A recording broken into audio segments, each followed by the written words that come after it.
कथा के इस मूल तत्व में भगवान शिव, भगवान ओघड़दानी, भगवान त्रिकालदर्शी, कैलाशी, देवाधिदेव महादेव हैं,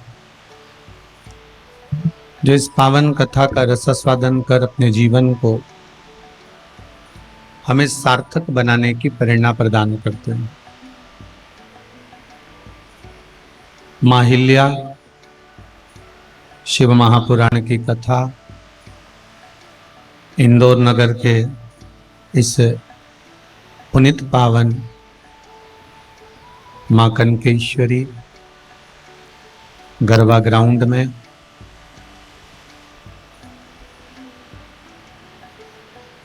भगवान देवाधिदेव महादेव की कृपा से संरक्षक श्री कैलाश विजयवर्गीय जी और कथा के आयोजक के रूप में पंडित श्री रमेश जी मेंदोला मित्र मंडली इस पावन शिव महापुराण की कथा को करवाकर अपन सभी को लाभान्वित कर रहे हैं। एक बात अपने जीवन में हमेशा उतार कर रखिएगा,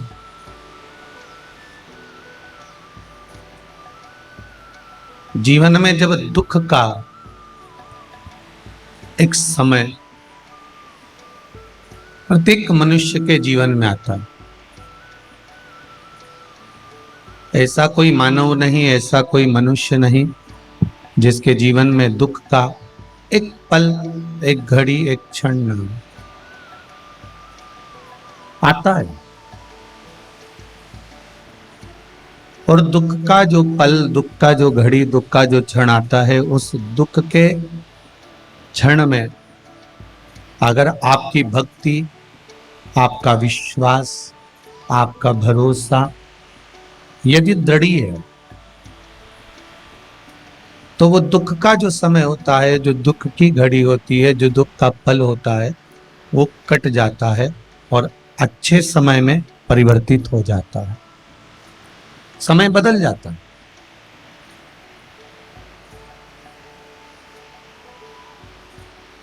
उसको बदलने में देरी नहीं लगती।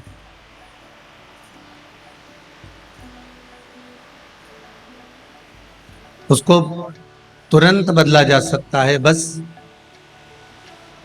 पहले कथा में कहा, आज फिर कहते हैं कि मनुष्य की जो देह मिली है वो दो कारणों से मिली। मानव का जो शरीर मिला है वो दो कारणों से मिला। एक भगवान का भजन करने के लिए और दूसरा कर्म को भोगने के लिए।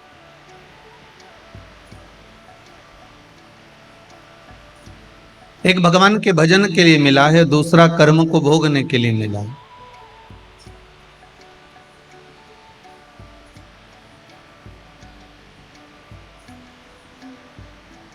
अब हम उसको भगवान के भजन में कितना लगा रहे हैं, हम कितना भगवान की भक्ति की ओर लेकर जा रहे हैं, ये हमारे ऊपर है।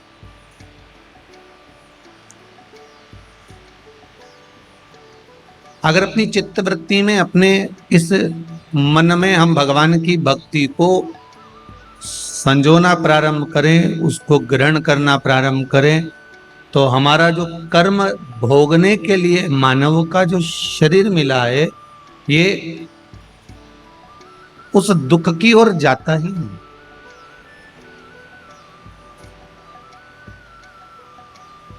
ये उस ओर बढ़ता ही नहीं।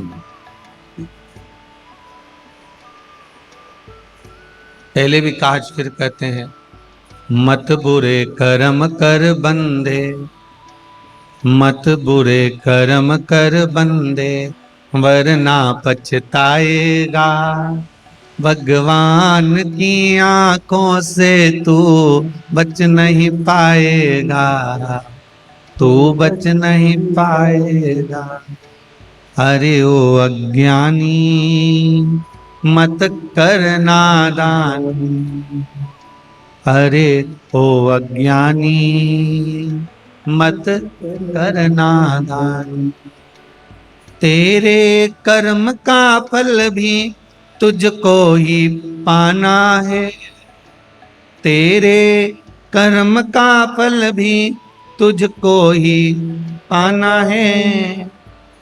महाराज, इस संसार में आए हो, कोई दूसरा इस कर्म का भोग नहीं भोगेगा, भोगना हमको ही पड़ेगा। बस भजन से उस कर्म का जो भोग है उसको हम काट सकते हैं। माहिल्याबाई, जिसने अपने जीवन में दुख को हर पल खड़ा देखा, पर उस दुख में माता हिल्याबाई कभी हारी नहीं, वो कभी नहीं हारी। दुख आया जीवन में, ऐसा नहीं है कि दुख नहीं आएगा। जब माता स्वयं अहिल्याबाई शिव की उपासक है और भगवान शंकर की भगत है, तो ऐसा नहीं है कि दुख नहीं आए। जीवन है, मानव का शरीर है, तो दुख तो आता ही है। और वो दुख हमें कुछ सिखाने के लिए आता है, वो तकलीफ, वो कष्ट हमें कुछ बताने के लिए आता है।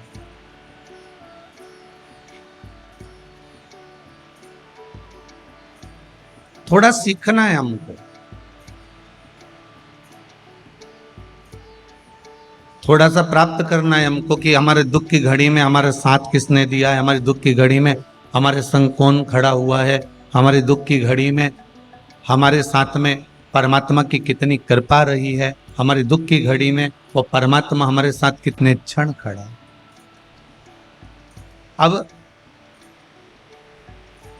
संत भी यही कहते हैं, साधु, गुरुजन, महात्मा, जोगी, सन्यासी, तपस्वी, साधक, उपासक ये समझाने का प्रयास करते हैं जैसे एक अंधा व्यक्ति, उसका एक मित्र था जो आंखों से बड़ा अच्छा था, वो अंधा नहीं,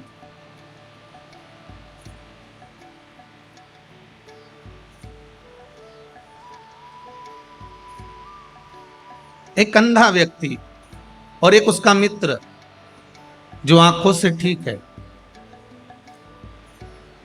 एक निवेदन आप सभी से है, कल भी कहा था 3 घंटे की कथा है, इत बारिश में, कीचड़ में, ठंड में आप सब लोग इतनी संख्या में आए हो। हमें तो विश्वास नहीं था, हमें तो लग रहा था इतना पानी गिर गया है, इतना कीचड़ हो गया है। तो आप लोगों से निवेदन है, 9 बजे 10 बजे से आप लोग जो जगह संभाले हो, करबद्ध निवेदन है कि 3 घंटे की कथा को मौन रहकर श्रवण कर लो। जिस कार्य के लिए आए हो, भगवान से जो मांगने आए हो, वो तुम्हें प्राप्त हो। दूसरी बार फिर आप शिव महापुराण की कथा सुनने जाओ तो लोगों से कह सको कि हमें कुछ मिला। आप शांति से अगर कथा सुनेंगे, आपके पास में जो माताएं बैठी हैं, हमने कल भी कहा था, जो बोल रही हो उसके चरण छू लीजिए कि थोड़ी सी शांति रख ली।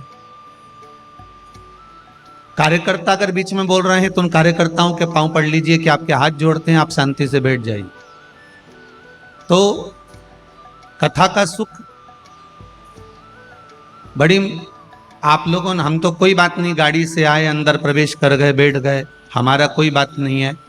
परंतु आप लोग तो कितने समय से आए हो, कोई पानी में, कोई कीचड़ में, पीछे पीछे की माताएं तो गीले गीले में बैठी हुई हैं, कोई खड़े हुए हैं।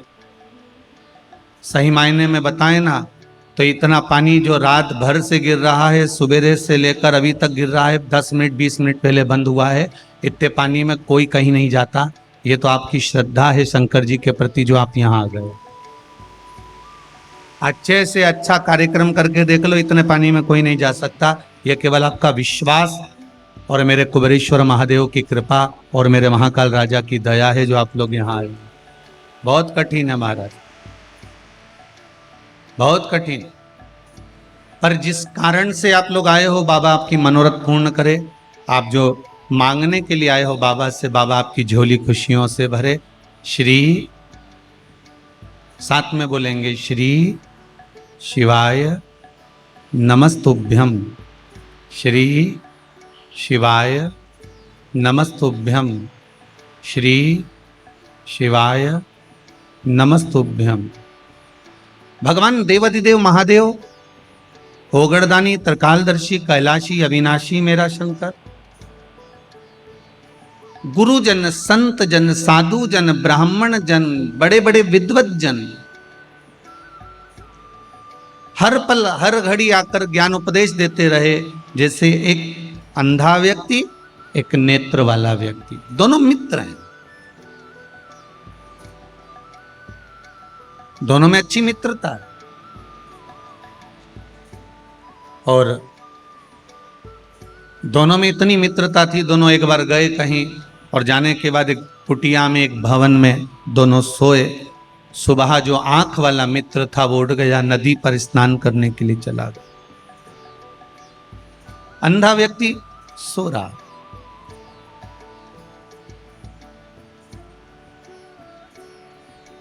वो अभी जागा नहीं है, वो अभी सो रहा। जो आंख वाला था वो स्नान करने गया, जो अंधा था वो सो रहा था। उठा, उठते से ही उस भवन में, उस कुटिया में उसने अपने डंडे को, अपनी छड़ी को, अपनी लठिया को, अपने डंडे को ढूंढने का प्रयास कर, पर छड़ी, डंडा, लठिया उसके हाथ में नहीं है। इतनी तेज ठंड पड़ रही थी कि एक सांप उस कुटिया में भी जाकर छुपा हुआ था। बहुत ठंडक के कारण वो सर्प, इतनी ठंड थी, इतनी कड़ाके की ठंड थी कि वो सांप भी ठंड के कारण अपने प्राणों को खींचकर डंडे की तरह पड़ गया। इतना कड़ला हो गया कि जैसे उसमें प्राण ही नहीं। अंधे व्यक्ति ने अपनी डंडिया, अपनी वो लठिया, अपना जो डंडा है, जो छड़ी है, उसको ढूंढने का प्रयास करा। ढूंढते ढूंढते उसका हाथ उस सांप पर पड़ गया जो डंडे की तरह था। उसने हाथ फेरा तो उसको लगा, बताओ कितना अच्छा डंडा है। मेरा अपना डंडा तो कैसा था, पर ये डंडा तो बहुत अच्छा है, ये छड़ी तो बहुत अच्छी है। उसने उसी को उठा लिया। सांप भी ठंड के कारण अपने प्राणों को बचाकर, ओझल कर कर एक लठिया की तरह, डंडे की तरह पड़ा हुआ था। वो बोला नहीं, हलचल नहीं करी उसने, हिला नहीं, डुला नहीं, डंडे की तरह पड़ा। थोड़ी देर बाद वो आंख वाला व्यक्ति आया। उसने देखा कि इसके हाथ में लठिया की जगह, डंडे की जगह, इसके हाथ में तो सांप पड़ा है। उसने समझाने का प्रयास करा, अरे तेरे हाथ में सांप है, छोड़ दे, ये सांप है। वो समझने को तैयार नहीं था। उसको लगा कि मेरा अच्छा वाला डंडा ये ले लेगा और मुझे वो बेकार वाला डंडा पकड़ा देगा, इसलिए वो सुनना नहीं चाहता। बहुत समझाया उसको, बहुत कहा गया उसको, पर वो मानने को तैयार नहीं कि ये सांप तुझे डस सकता है, ये सर्प है, ये अभी चिकना लग रहा है, अभी अच्छा लग रहा है, पर बाद में तेरे ऊपर ये विष उगल सकता है, ये तुझे समाप्त कर सकता है। तो इससे बच ले, इसको फेंक दे, अपने डंडे से काम लेकर उससे चलने का प्रयास कर। पर वो नहीं माना, और नहीं माना।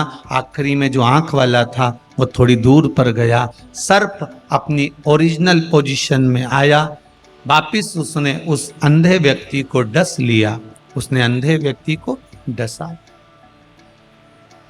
वो आंख वाले ने कहा, मैंने कहा था तुझको कि बच ले। संत उस आंख वाले व्यक्ति की तरह होते हैं। पुराण उस आंख वाले व्यक्ति की तरह होती है। रामायण उस आंख वाले व्यक्ति की तरह होती है। भागवत उस आंख वाले व्यक्ति की तरह होती है जो समझाने का प्रयास करती है कि देखो, ये काम, ये लोभ, ये विषय, ये आसक्ति, ये वासना, ये तृष्णा, ये सब चमकदार है, ये लगते बड़े अच्छे हैं पर डसते बड़े बुरे हैं। और जब ये डस लेते हैं, जब अहंकार रावण को डस सकता है, अहंकार कंस को डस सकता है, अहंकार हिरण्यकशिपु को डस सकता है, तो ये अहंकार, ये असत्यता, ये अभिमान, ये लोभ, ये वासना, ये तृष्णा, ये वो सर्प है कि कभी भी डस सकता है। संत, साधु, सन्यासी, तपस्वी, साधक समझाते हैं कि हमको इससे बचना है।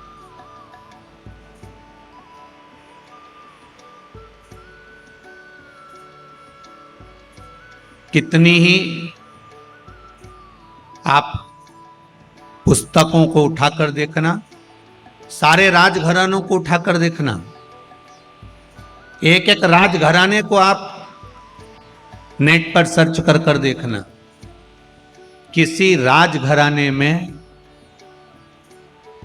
संतों को बुलाकर सत्संग नहीं किया जाता था। यहां तक कि मीराबाई,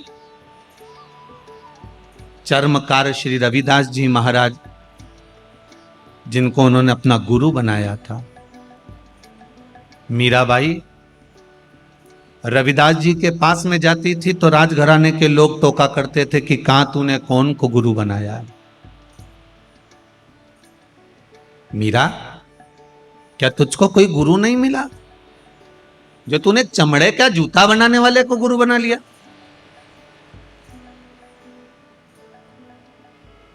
एक एक राजघराने को उठाकर देखिए, एक एक राजघराने की ओर जाकर देखिए। किसी राजघराने में, किसी स्थान पर, किसी राजघराने में संतों को बुलाकर सत्संग नहीं किया जाता था। मात्र एक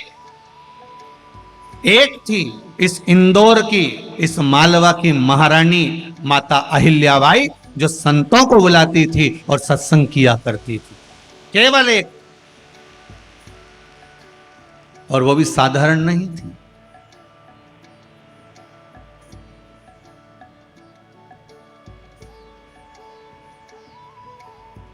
सत्संग, भगवान का भजन, स्मरण, भले तुम्हें अभी काम ना आए कोई बात नहीं, पर विश्वास रखिएगा कि एक ना एक दिन ये सत्संग, ये प्रवचन कहीं ना कहीं काम आ ही जाता है। एक माता ने लिखा है, पहले भी कथा में कहा, ना तो हम किसी को भभूति देते हैं, ना हम किसी को बेल देते हैं, ना हम कोई टोना जानते हैं, ना हम कोई टोटका जानते हैं। हम तो ये शिव महापुराण की कथा जानते हैं, जिसको लोगों ने छुपा कर रख दिया था। इसको लोग जानते नहीं थे। बस इस पुराण को लेकर आपके नगर में आए हैं। आप जितनी शांति से, शीतलता से इसमें से कुछ ले जाओगे, ये मेरा विश्वास है, 3 महीने में दौड़कर कुबेरेश्वर धाम आ जाओगे कि मेरा काम हो गया। ये मेरा भरोसा है, विश्वास है मुझे मेरे शंभू पर।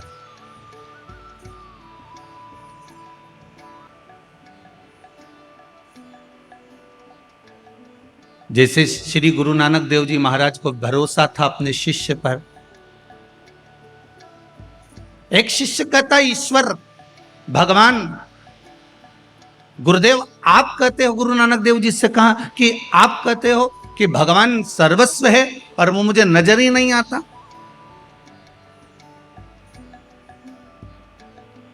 पर गुरुदेव, गुरु नानक देव जी ने कहा, ऐसा नहीं है। आप अगर स्थूल छोटे से छोटे जीव में भी अगर परमात्मा का दीदार करोगे तो तुम्हारे सामने खड़ा हो जाएगा।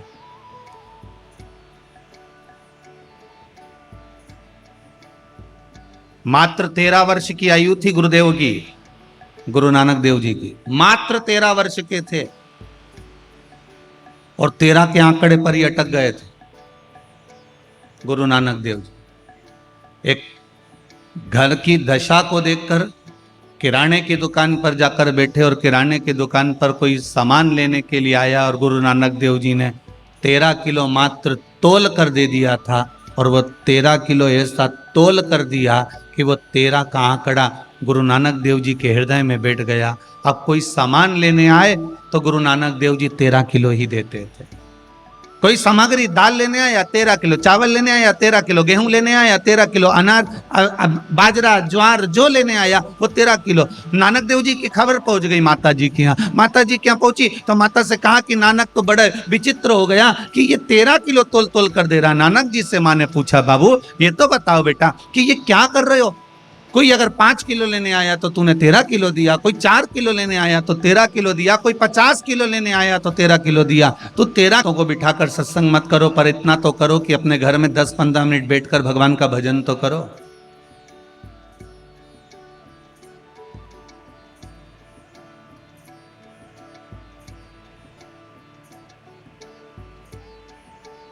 इतना तो करो कि भगवान का भजन कर सके वो। कितने घर हैं जिनके घरों में भगवान का भजन, स्मरण, संकीर्तन, सत्संग कितनी देर होता होगा? कितनी देर?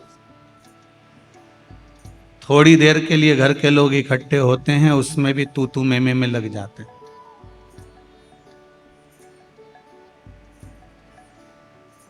क्योंकि भोजन बनाने वाली माताएं भी भोजन को श्रेष्ठता में सिद्ध नहीं कर रही, बना नहीं रही। अगर भोजन बनाते समय भगवान का भजन, श्री शिवाय नमस्तुभ्यम, नमः शिवाय, ओम नमः शिवाय, राम नाम, कृष्ण नाम, शिव नाम, जो मन मर्जी आ जाए, भोजन बनाते बनाते बनाते बनाते आपका मन जब भगवान की भक्ति में लगे और भोजन जब तैयार और वो भोजन जब परोसा जाए तो उसमें भजन जुड़ जाता है, और भजन जुड़ गया तो उसका सुख अपने आप बढ़ जाता है।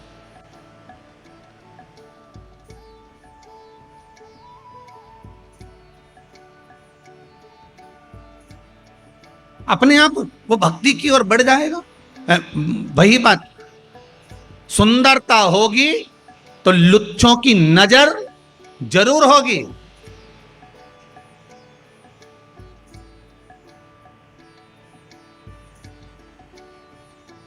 अगर घर में धन होगा तो चोरों की नजर जरूर होगी, और अगर आपके हृदय में शिव का भजन होगा तो शंभु की नजर जरूर होगी। आपके हृदय में अगर भगवान का भजन है, भगवान की भक्ति है, स्मरण है, कीर्तन है, मंत्र जाप है, नाम जाप है, कुछ भी थोड़ा सा आपने किया है तो वो मिलेगा जरूर। आप एक बेलपत्र, एक छोटी सी बेलपत्र, मात्र छोटी सी छोटी भी बेलपत्र आप अगर शंकर को चढ़ा रहे हैं, विश्वास रखकर चढ़ा रहे हैं, तो वो बेलपत्र कोई साधारण नहीं है हमारा। वो बेलपत्र साधारण नहीं है, बड़ी औषधि। शिव को चढ़ने के बाद वो तो औषधि हो गई। शमशान की राख, आप में से कितने लोग मुर्दे को जलाने जाते होंगे, जलाकर आते होंगे, आके नहाते होंगे? बोलो सही है कि गलत है? स्नान करते हो मुर्दे को जलाने के बाद? क्यों नहाते हो? अरे मुर्दे को लेकर गए थे, अरे भस्म लग गई होगी, राख लग गई होगी, मुर्दे को लेकर गए थे, चलो स्नान करो, चलो नहाओ, चलो जल्दी से स्नान करो। अब मुर्दे को लेकर गए, उसकी राख जरा सी टच हो गई तो स्नान करना पड़ा। वही मुर्दे की राख मेरे देव अधिदेव महादेव पर चढ़ रही है, और वही मुर्दे की राख जब शंकर भगवान पर चढ़ी, चढ़ने के बाद उतरने के बाद में पैकेट बनाकर वो 5-5 हजार रुपए की बिक रही है, और लोग उसे तिजोरी में रख रहे हैं। जरा विचार करिए कि उस राख भी करोड़ों की हो जाती है उसको मात्र स्पर्श हो जाने पर, मात्र उसको छू लेने पर।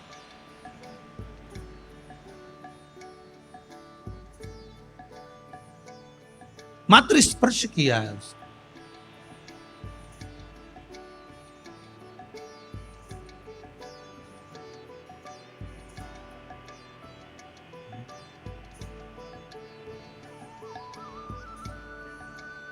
बखान क्या करूं मैं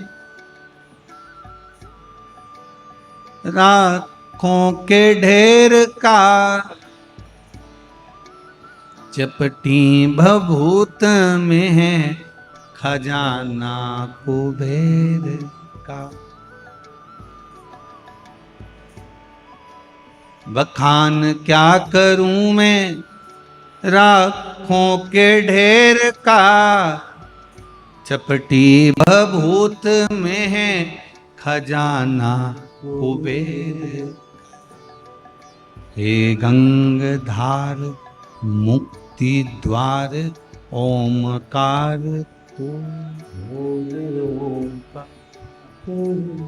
आयो चरण तिहारी बोले तार तार। भगवान वो भस्म मात्र और ध्यान दीजिए वो भस्म भी कोई साधारण नहीं है जो शिव जी पे चढ़ी।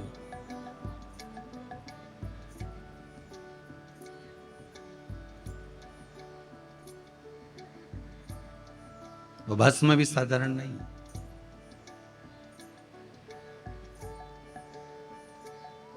जो भगवान शंकर पर समर्पित हुई,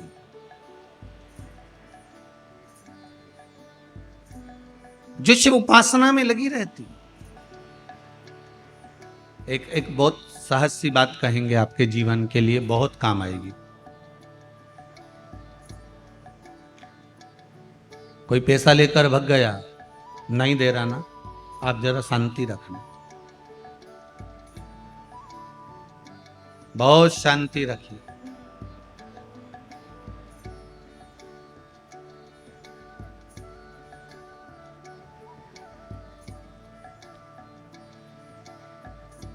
एक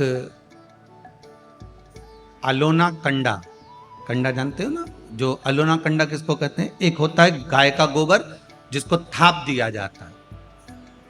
ये जो थपा हुआ जो कंडा होता है, ये कभी भी यज्ञ में काम नहीं आता, आपको मालूम होगा।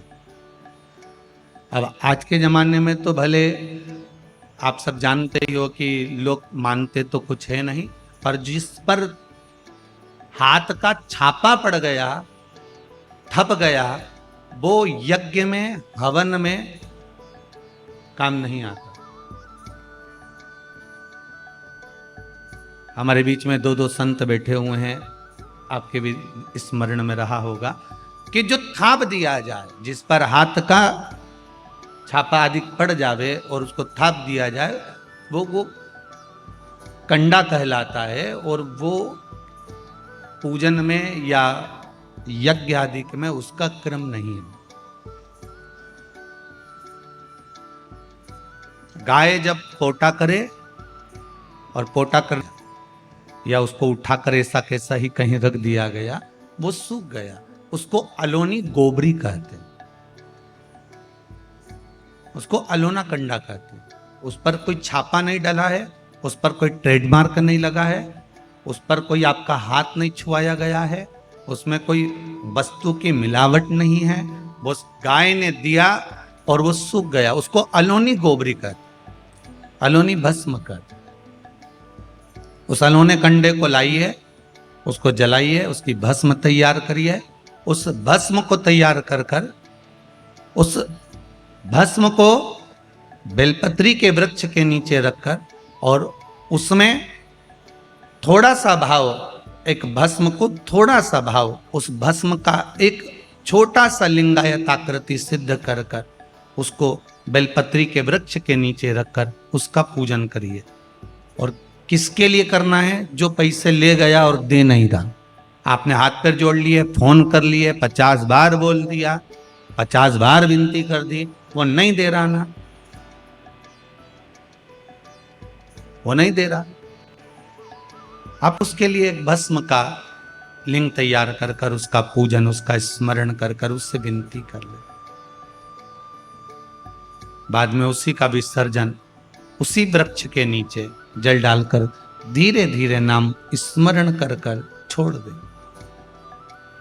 उस भस्म का थोड़ा सा भाग लेकर आए, मस्तक पर तिलक लगाकर केवल एक बार या तो फोन पर बात कर लें या उसको बोल दें कि हमारा धन दे दीजिए। उसके बाद बाबा जाने, और बाबा भस्मी धारी जाने। अब वो भूत भावन भूतेश्वर, भगवान भस्म रमाने वाला रमैया मेरा शिव सब जान लेगा। आपको तो केवल एक बार उससे बात करना है या फोन लगाना, फिर बाबा के हाथ में। ये आपके जीवन में बहुत काम आएगा, बहुत। जैसे आपको पहले कहा था कि अगर धन चले जाए, पैसा कोई चोरी चले गया, कोई वस्तु चली गई, कोई वस्तु जाने पर अपने को क्या करना है? गवर्नमेंट अपना कर्म कर रही, पुलिस अपना काम कर रही, वस्तु गुम गई है, नहीं मिल रही है, एक 5 मुखी रुद्राक्ष कटोरी में शहद और जल रखकर या शक्कर रखकर बीच में घर का पूरा सेंटर मिलाकर नाभि में रख दीजिए उसको। महाराज 5 से 7 दिन लगते हैं, जो वस्तु गई है उसकी सूचना मिल जाती है, वस्तु प्राप्त होना प्रारंभ हो जाती है। तो ऐसा नहीं, आप करोगे। इन पत्रों में बहुत सी चीजें हैं, पढ़ेंगे, बोलेंगे। यहाँ आप लोगों को माइक तो हम देंगे नहीं क्योंकि भीड़ ज्यादा है, पर प्रयास पूरा करेंगे कि आपकी बात जन तक पहुंचे।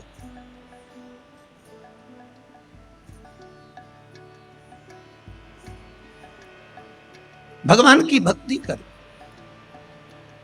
शिव पर चढ़ी हुई एक एक वस्तु, शंकर पर चढ़ा हुआ एक एक सामग्री, शिव पर चढ़ा हुआ एक पुष्प, शिव पर चढ़ी हुई एक बेलपत्र या शंकर के नाम का अनुमोदन कोई साधारण नहीं हो सकता, कोई साधारण नहीं।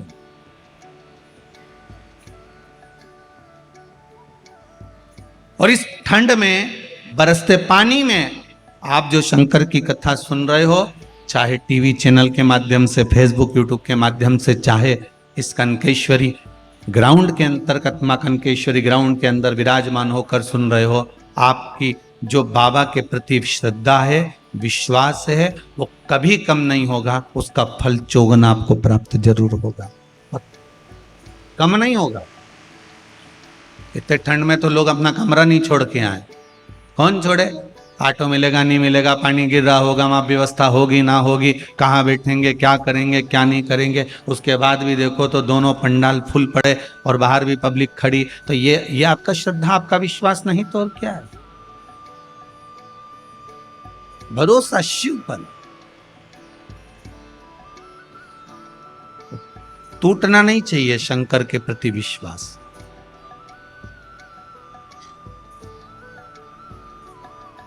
कोई कुछ भी, पर हमारा भरोसा नहीं टूट सकता। कोई ताला भी लगाए, चाहे कुंडी भी लगाए, अभी पाला नहीं पड़ा है भोले बाबा से, मेरी प्रीत ना छूटेगी भोले। भोले बाबा से, शंभू बाबा से, मेरी प्रीत ना टूटेगी भोले। प्रीत नहीं टूटनी। भगवान शिव का स्मरण करो, भक्ति भाव, नाम जाप, नाम कीर्तन, नाम स्मरण में ये जब चित्त जुड़ जाए एक बार। माता अहिल्याबाई संतों को बुलाती, सत्संग करती, भजन करती, कीर्तन करती, स्मरण करती। और क्यों करती? क्योंकि हम करेंगे तो हमारी पीढ़ी आने वाली करने वाली। एक माता पिता ने अपने बच्चे को समझाया, सुनो शाम को गुरुजी आएंगे, प्रणाम करना हो। बच्चे ने कहा ठीक है। शाम को गुरुजी आ गए। गुरुजी आ गए तो इतने में माता जी ने कहा चलो गुरुजी आए, दंडवत करो, प्रणाम करो। उसने कहा नहीं करूंगा। माँ ने 2 थप्पड़ दिया धर के, गुरुजी को प्रणाम नहीं करता? नहीं करना, जा। अब बच्चे तो बच्चे ठहरे, नहीं करा। बच्चा रोने लगा। इतने में पिताजी आ गए। पिताजी ने कहा बेटा अपने गुरुजी हैं, प्रणाम करो। बेटा बोले नहीं करना, जा। अब बच्चा ने प्रणाम नहीं करा, पिताजी ने भी धो दिया उसको पकड़ के। अच्छा जो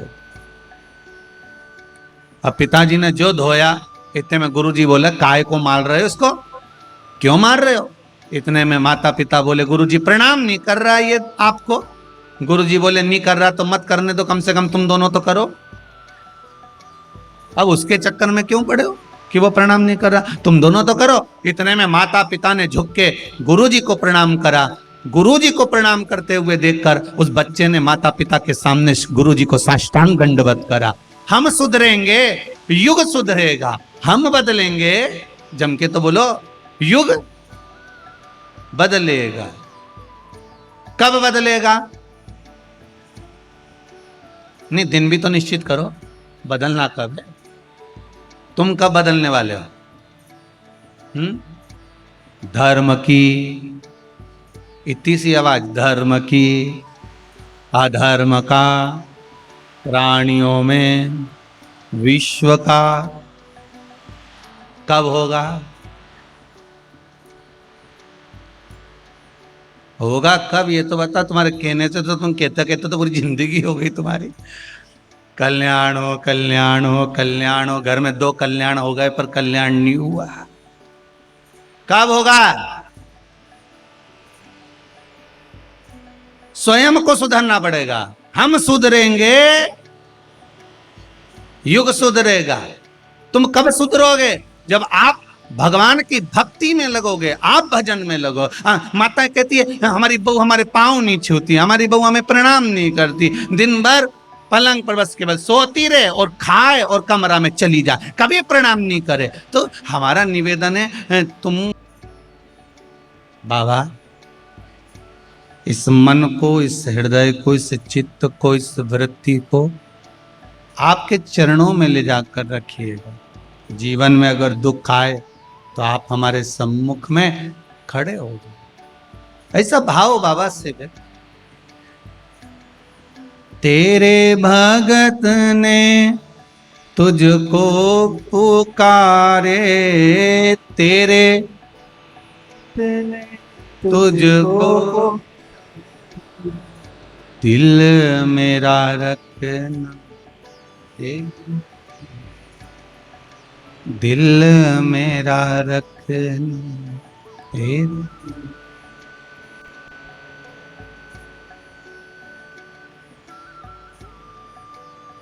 विपदा पड़ी तब तुझको पुकारे, विपदा तुझको दिल मेरा रखना तेरे, दिल मेरा। हे बाबा शंभु त्रिकालदर्शी, सत्संग निर्णय भी देता है, सत्संग निर्णय भी देता है। आप करो। वो एक लाइन पहले माताएं गाती थी, हमने तो यहीं जगजीवन राम नगर में सुनी है। वो क्या नाम था, शांताबाई गाती थी बड़े अच्छे से जगजीवन राम नगर में। तो संतों के संग में लागरी तेरी अच्छी बनी।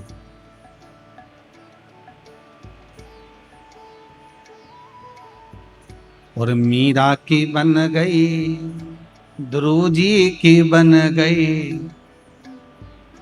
संतों के संग में लागरी तेरी अच्छी बनी। इसका मतलब ये नहीं है सत्संग से मतलब है इसका, इसका मतलब है कि आप सत्संग में लग जाओ, भगवान की भक्ति में लग जाओ, स्मरण में लग जाओ, संकीर्तन में लग जाओ, नाम जाप में लग जाओ, भगवान के कीर्तन में लग जाओ।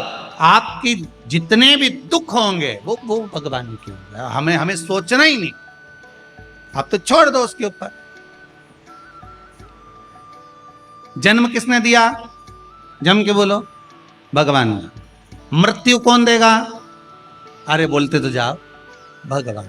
ठीक है, अब जन्म उसने दिया है, मृत्यु वही देगा, तो पेट दिया है तो भोजन भी वही देगा। फिर अपने को टेंशन क्या है। महाराज बेटे की शादी हो जाए, बेटा तुम्हारा है, दिया तो उसी ने है ना। अगर उसने दिया है तो उसका भाग्य बनाकर भेजा होगा, और अगर भाग्य बनाकर भेजा है तो निपटेगा भी। तुम्हें क्या टेंशन।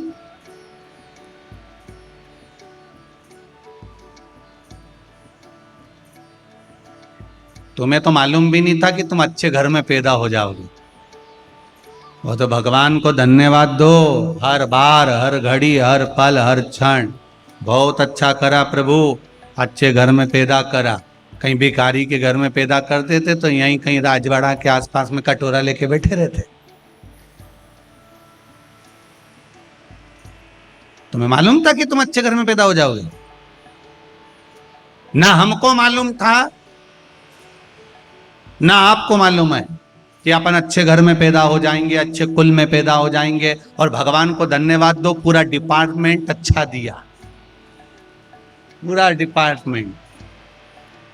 हाँ थोड़ा बहुत ये बाल उड़ गया वो तो चले, पर भगवान से प्रार्थना कर रहे कि पूरा डिपार्टमेंट अच्छा दिया।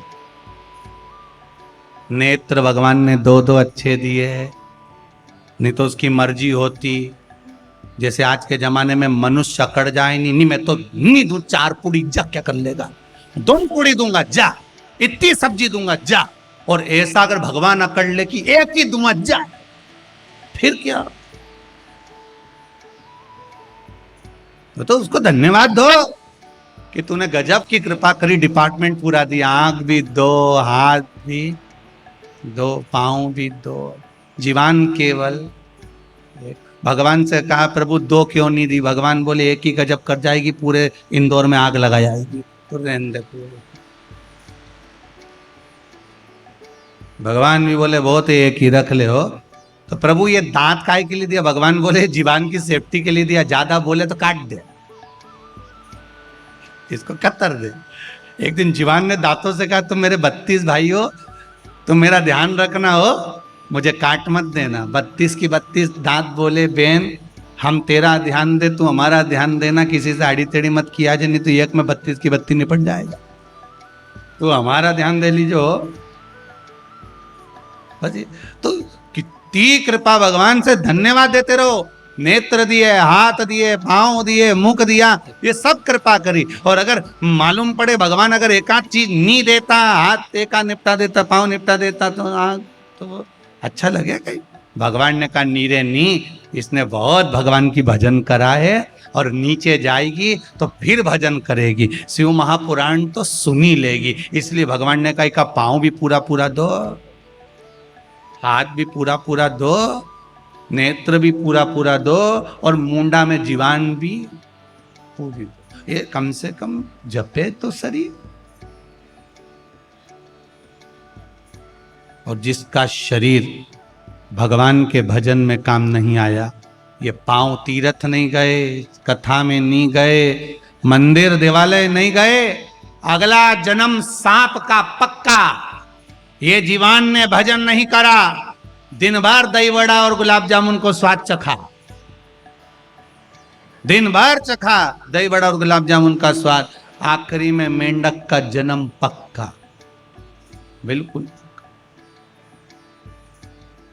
अभी कोई कह रहा था गुरुजी हमने हमारी जिंदगी में कभी पीला कलर का मेंढक नहीं देखा, पर अभी 2-1 साल से पीला मेंढक बहुत दिख रहा है। तो हमने कहा ये अभी जो मरे ना, डिपार्टमेंट ऊपर गया है, तो इनने कभी भजन नहीं किया, तो इनको डिजाइन चेंज करके नीचे भेज दिया गया, इन्हें कलर चेंज। तो इनके देख के तुम भी समझ जाओ, पीला मेंढक नहीं बनना हो तो राम नाम गा, कृष्ण नाम शिव नाम भजन करो। कि पापीड़ा रामुख से राम नहीं निकले, राम नहीं निकले रे श्याम नहीं निकले, वो काई जाने हरि भजना में, जीवन गवाए दियो सजना में। पूरी जिंदगी तो सजने में गवा दी, भजन क्या खाक करा। और गुरु जी ने जानी एक माला दे दी, माला रखी आई चूल्हा में, वो कहीं जाने हरि भजना। पूरी जिंदगी गुरु जी ने जानकर एक माला दे दी, वो माला भी कहीं छोड़कर। एक माता ने बहुत अच्छा प्रश्न किया है, सबके हित का। जो हम पूर्व में करे हैं कर्म, उसको तो भोगना पड़ेगा ना, थोड़ा दुख तो रहेगा जीवन में, ऐसा तो हो नहीं सकता। पाप व्यक्ति बहुत जरा से समय में कर देता है, पर भोगने में समय तो लगता है। किसी ने चक्कू उठाया, गुस्सा आया, गोप दिया, मर गया, कितनी देर लगी? आप बताओ जरा, बोलो कितनी देर लगी? चक्कू उठाया, गुस्से में था, मैं तुझे छोड़ूंगा नहीं, और तलवार ली, चक्कू लिया, गोप दिया, कितनी देर लगी? बोलो बोलो जरा, कितनी देर लगी? 15 मिनट, 20 मिनट, इससे ज्यादा लगा? अब उसने चक्कू उठाकर गोप तो दिया, अब भोगने में कितना समय लगा? पकड़ के ले गए, थाने में बंद कर दिया, पेशी पर पेशी चलती रही, महीने निकल गए, साल निकल गए, पड़ा रिया, फिर जज ने निर्णय दिया इतने साल की कैद, फिर वो पड़ा रिया। अब सोचो जरा, मारा कितनी देर लगी? 15 मिनट। मारा कितनी देर लगी? 20 मिनट। मारा कितनी देर लगी? 25 मिनट। और भोगा कितना? 8 साल, 10 साल, 4 साल, 6 साल, 6 महीना, 5 महीना। भोगने में समय लगता है। उसी तरह व्यक्ति झूठ एक बार बोल देता है, कपट एक बार कर देता है, बेईमानी एक बार कर देता है, थोड़ा सा प्रपंच एक बार कर देता है, थोड़ा सा बेकार काम थोड़ी सी देर के लिए अच्छा बनने के चक्कर में कर देता है, पर भोगना बहुत लंबा पड़ जाता है, कई जन्म लेना पड़ते हैं तब जाकर भोग पाता है। 84 लाख योनियां ऐसी नहीं हो गई ये भोगने के लिए। चुराव गोपा 15 मिनट लगे, पर भोगने में साल निकल गए, पेशियां ही चलती रही 1 साल तक। तो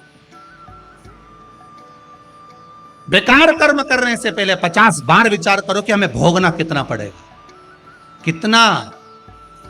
कभी कभी अपने अपने पतियों से भी पूछ लिया करो, ये तुम जो कमा कर ला रहे हो, इसमें ये बताओ कि तुम किसके लिए कमा रहे हो। कभी कभी पति से पूछो, किसके लिए कमा रहे हो। सुबह 8 बजे दुकान खोलकर बैठते हो, रात को 11 बजे आते हो, 2 रोटी सही से खा नहीं पाते। वो तो कोरोना महामारी का धन्यवाद दो, जो 2 साल घर में बिठाकर गरम गरम रोटी खवा दी, नहीं तो ठंडी खाते थे डब्बे की। टिफिन जाता था घर से और रोटी ठंडी हो जाती थी। दुकान पर कमाने से फुर्सत नहीं मिलती, 1 मिनट की फुर्सत नहीं, रोटी खाने का समय नहीं। तू ग्राहक देख, तब रोटी चलते चलते खाता, ठंडी रोटी, बासी रोटी, ठंडी दाल, ठंडा खाना। अब बेचारा कमा कमा के मरी जा रहा, पसीना बह जा रहा और कमाए जा रहा और रोटी भी ठंडी। वो तो भगवान, कई लोग कहते कोरोना महामारी आ गई, हमारा ये चले गया वो चले गया। भगवान को धन्यवाद दो, घर में 2 रोटी ऐसी अभी तक नहीं खाई थी, तक कमाया तो गरम नहीं खा पाया, पर कोरोना में नहीं कमाया तो भी भगवान ने गरम गरम दी, जा थोड़ा मुरमुरा लिया, जा थोड़ा सा भेल बना ले, जा। इतना खाया कि किरानों की दुकान पे पोछा पड़ गया। 2 साल इतना कोरोना महामारी में खाया, ना काम चल रहा था, ना धंधा चल रहा था, केवल मुंडा चल रहा था।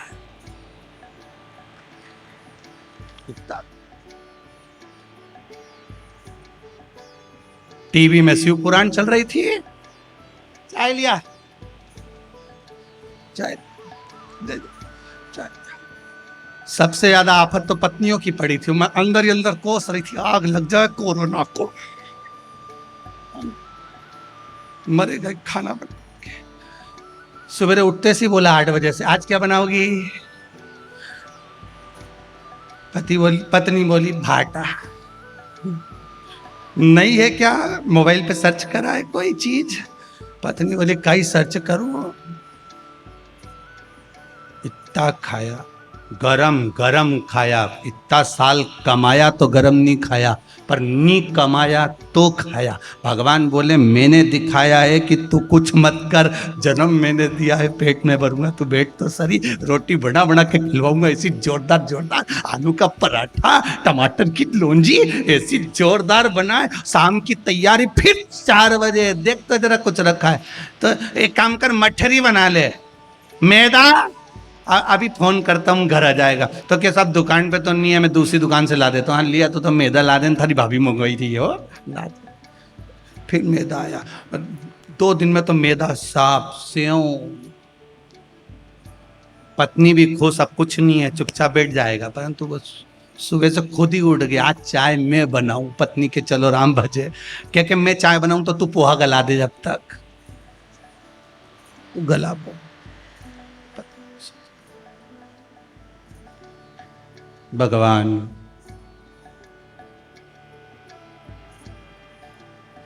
प्रभु आपकी कृपा से सब काम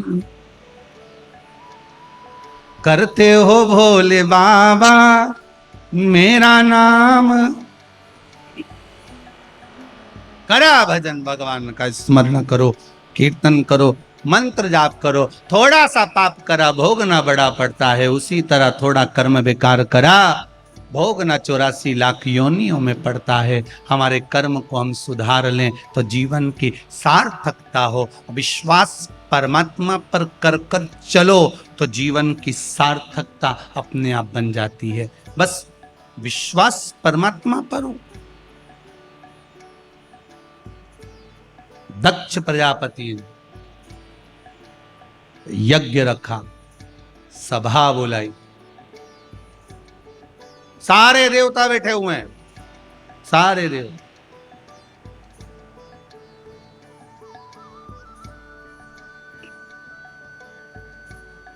शिव जी भी बैठे थे।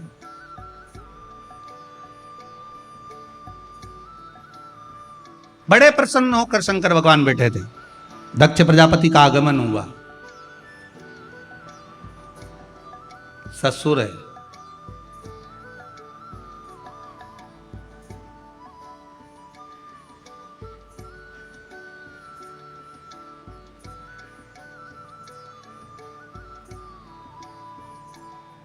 ससुर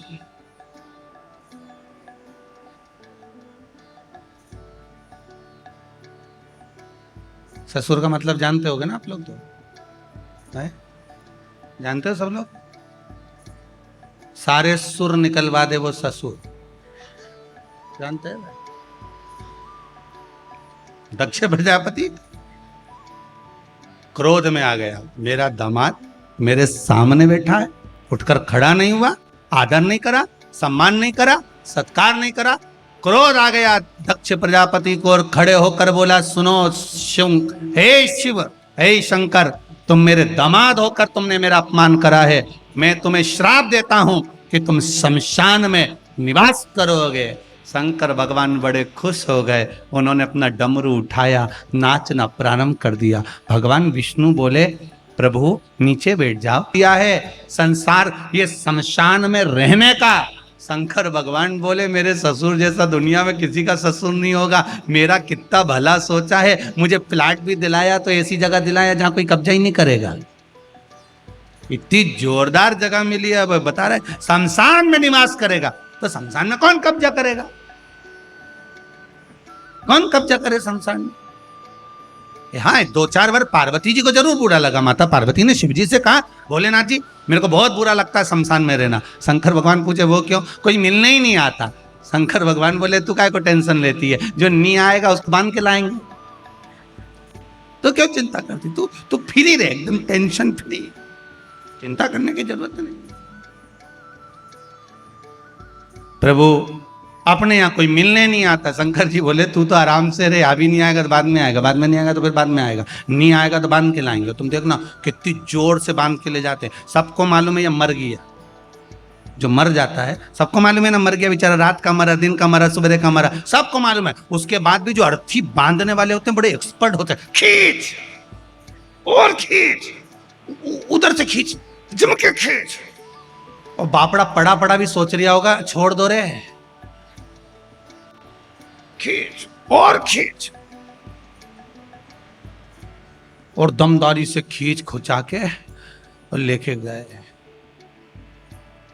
शंकर भगवान भी मन में सोच रहे, आ गया पार्वती, बहुत दिनों से नहीं आया था ये, इसे दुकान और जायदाद नहीं छूट रही थी। पार्वती जी बोली, प्रभु इसका अगला जन्म काहे का होगा?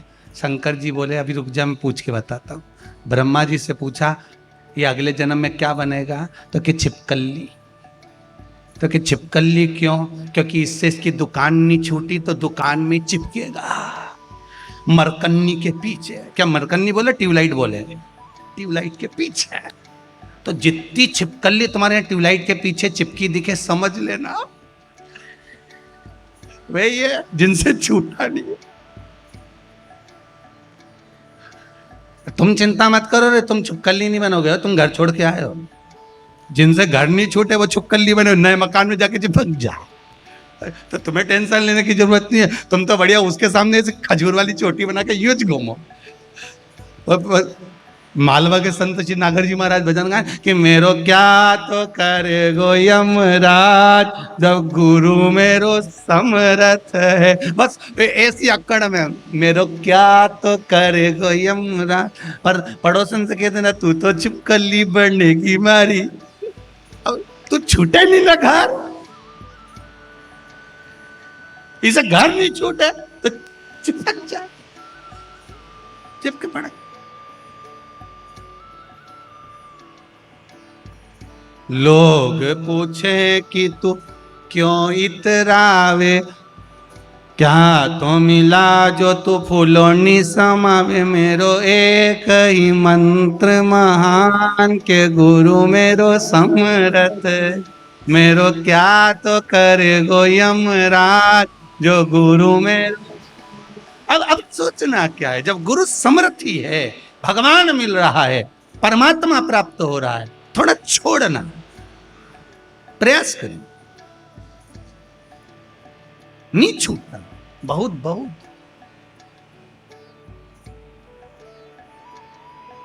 बहुत हमारा अहंकार हमें छोड़ने नहीं जाता। शंकर भगवान ने कहा, पार्वती चिंता मत करो, अब शिव जी को श्राप लग गया, शमशान में निवास करोगे। शमशान कोई साधारण जगह नहीं है, जहां सबकी शान सम है, उसी का नाम सम शान है। अमीर भी जाता है तो बांस पर, गरीब भी जाता है तो बांस पर। अमीर भी जाता है तो सफेद कपड़े में, गरीब भी जाता है तो सफेद कपड़े में। जहां सबकी शान सम है उसका नाम सम शान है, वहां सबकी शान बराबर है। हाँ, कोई अच्छा पैसे वाला हो और तुम्हारे यहाँ बहुत धनपति हो, डनलप के गद्दे पे ले जाए तो बात दूसरी है। पर हमने तो अभी तक नहीं देखा कि डनलप के गद्दे पे ले गए। जिनके भी ले गए, समझ में आ गया ना, घास का गद्दा लगा था, सफेद कपड़ा, उसकी भी कंपनी का नाम नहीं मालूम था कि कौन सी ब्रांड का था, बस उस पे लपेट के और ले गए।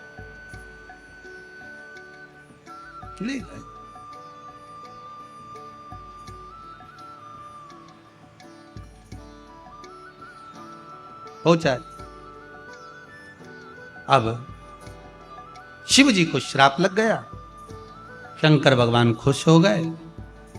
कोई अगर कुछ बोले भी ना तो उसमें सबसे बड़ी प्रसन्नता आपकी होना चाहिए। एक बात बहुत ध्यान देना, जीवन में अगर दुख आए ना, कितना भी दुख हो, पहले भी कथा में कहा कुबेरेश्वर धाम से, जिंदगी में कितनी भी तकलीफ हो, कितना भी दुख हो, कितनी भी दुख हो, प्रसन्न रहना सीख लो। दुख में भी प्रसन्न रहो।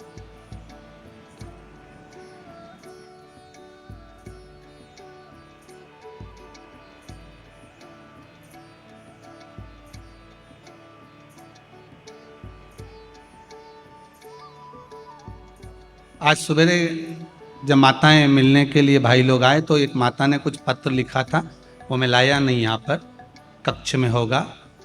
उस पत्र में लिखा था, गुरुजी मैं शंकर जी को घड़ी देने वाली हूं। मैंने उस पत्र को पढ़ा, जिसने लिखा होगा वो यहाँ बैठी होगी, तो उसने लिखा मैं शंकर जी को एक घड़ी भेंट करना चाहती हूँ। अब पत्र में प्रश्न भी था तो पत्र में उत्तर भी था। मेरे मन में आई है मैं घड़ी शंकर जी को भेंट करूं, तो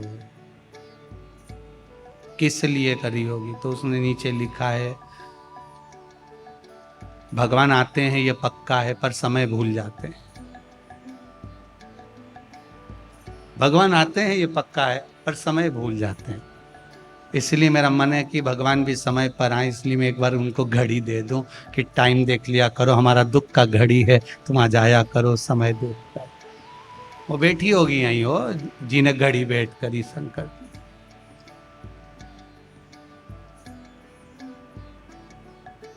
तो आप कहा करो ना, भगवान मेरे दुख के समय पर आप आए, पर समय निकलने पर ना आए, थोड़ा समय पर पहुंच जाओगे तो मेरा जीवन संवर जाएगा। मेरा जीवन, पहले भी कथा में कहा, काल बनाने वाला महाकाल है। घड़ी उसने बनाई है, पल उसने बनाया है, समय उसने बनाया, नक्षत्र उसने बनाया। एक एक घड़ी, पल, समय, नक्षत्र, वार, तिथि सब शंकर ने बनाया है। फिर निवेदन करूंगा, घड़ी खराब हो जाए, समय बेकार हो जाए, घड़ी अगर बेकार हो गई तो किराने वाला नहीं सुधारेगा, घड़ी बेकार हो गई कपड़े वाला नहीं सुधारेगा, घड़ी को घड़ी की दुकान पर लेकर जाओ तो घड़ी सुधार देगा। अब कोई कहे कि वो भगवान हमारी घड़ी सुधार देगा, वो भगवान हमारी घड़ी सुधार देगा, वो घड़ी सुधार देगा। जिसने घड़ी बनाई, शिव महापुराण में लिखा है, वार शंकर जी ने बनाया, तिथि शंकर जी ने बनाई, नक्षत्र शंकर जी ने बनाया, पल शंकर जी ने बनाया, एक एक महीना, तिथि, वार, समय, नक्षत्र, घड़ी, पल सब शिव ने बनाया। तो घड़ी को घड़ी की दुकान पे ले जा, एक बार शंकर जी के पास जाके महाकाल राजा से कहो तो सही कि मेरा काल बेकार चल रहा है, समय बेकार चल रहा है, तुम काल अधिपति हो, मेरा काल नहीं सुधार सकते, मेरा समय नहीं सुधार सकते, मेरी घड़ी बेकार हो गई, 4 साल हो गए, कमाई नहीं, इनकम नहीं, तुम क्या कर रहे हो? शंकर भगवान के घड़ी तो तू जमाने भर में लेकर गया, मेरे पास लेके आया, घड़ी की दुकान पे लाता तो 2 मिनट में सेल डाल के चल, तुरंत तू मुझसे बोल तो ऐसा सेल बदलूंगा। एक बार शिव महापुराण की कथा सुन ले, बैटरी 4, घड़ी चालू, फिर कहीं अटके ही नहीं, पूरा की पूरा कांटा चले, फिर तो एक नहीं अटके, छोटा से लेके बड़ा, बड़ा से लेकर छोटा, सब चल रही एक जैसे। और जब घड़ी फिर डाउन हो तो तुम फिर निवेदन है शिव महापुराण की कथा में पहुंच जाओ, फिर वापस पहुंच जाओ, कथा चार्ज करो। सती मैया। अब दक्ष प्रजापति ने यज्ञ रखा, सबको बुलाया, शिव जी को नहीं। मेरे बाबा तो भी अलमस्त थे, वो नहीं, उनको कोई टेंशन नहीं था कि नहीं बुलाया तो क्या हुआ। अपने को बड़ी चिंता रहती, बता पड़ोसन ने शादी करी, हमारे यहाँ तो पत्री कहीं नहीं दी, भूल गई होगी, हो सकता है, तुम तो शांति से तो रखो। उसने नहीं दी तो क्या हुआ, बाद में जो गुलाब जामुन बचेगी वो तुम्हारे यहीं तो भेजेगी, उसमें क्या टेंशन, नहीं दी तो नहीं दी, या तो पहले गुलाब जामुन खा लो या बाद में खा लो। भूल जाएगी तो बाद में मिठाई का डब्बा भेज देगी कि जीजी मैं तो भूल गई थी, मिठाई तेरे यहाँ भेज दी इसलिए, तुम नहीं आई, हमारे यहाँ पत्र नहीं आया था। अच्छा कोई बात नहीं, भगवान शिव ने कहा कोई बात नहीं, नहीं बुलाया ना, अच्छा है, कोई टेंशन वाली बात नहीं, नहीं बुलाया मत बुलाना, पड़े रहे। पर चिंता माता सती को लगी थी। ये माताओं को जो टेंशन होता है ना, ये थोड़ी सी बात की चिंता लेकर बहुत बड़ी बात कर देती, थोड़ी सी। एक मेरा निवेदन रहा है माताओं से कि आप जितना बन सके ना उतना अलमस्त रहना सीख लो, क्या किसको रोइए, चादर तान के सोइए। जीजी ने क्या कहा, सास ने क्या कहा, जेठानी ने क्या कहा, जरा सी बात में आप अपने पति से कहोगी उन तुम्हारी मम्मी ने ऐसा कह दिया, बेचारा पति उदास होगा, क्या मतलब, कह दिया ना, खत्म काम। पर कईयों की आदत रहती है, जरा सी बात सुनी नहीं, भगोने जैसा मुंडा हुआ नहीं। अब बेचारा पति रोटी खाने बैठा और इसका मुंडा देख के उसके मुंडा में रोटी नहीं जा, वो भी सोचे कहां से आ गया, दुकान पे ही अच्छा था, 2 समोसा खा लेता, अपना पेट भर लेता, इस जगदम्बा का मुंडा तो नहीं दिखता। वो चुप क्यों कहो। जब घर पर कोई आए, मेहमान, अतिथि, पति, कोई भी आया, आपके चेहरे पर स्माइल होना चाहिए, प्रसन्नता, चेहरे पर प्रसन्नता। जितनी प्रसन्नता आपकी करवा चौथ के दिन होती है नहीं,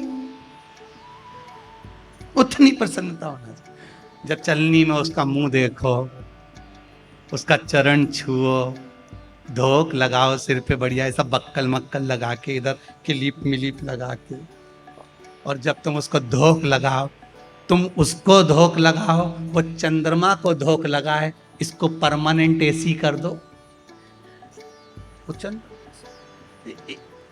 वैसी प्रसन्नता, चेहरे पर प्रसन्नता हमेशा।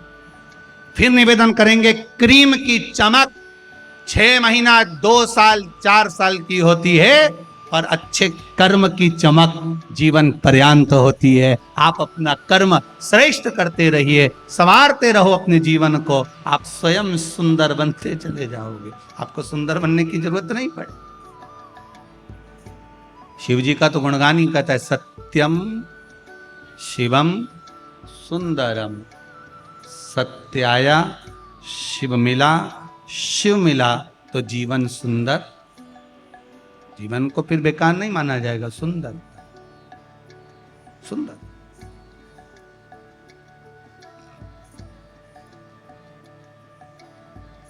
श्री शिवाय नमस्तुभ्यम।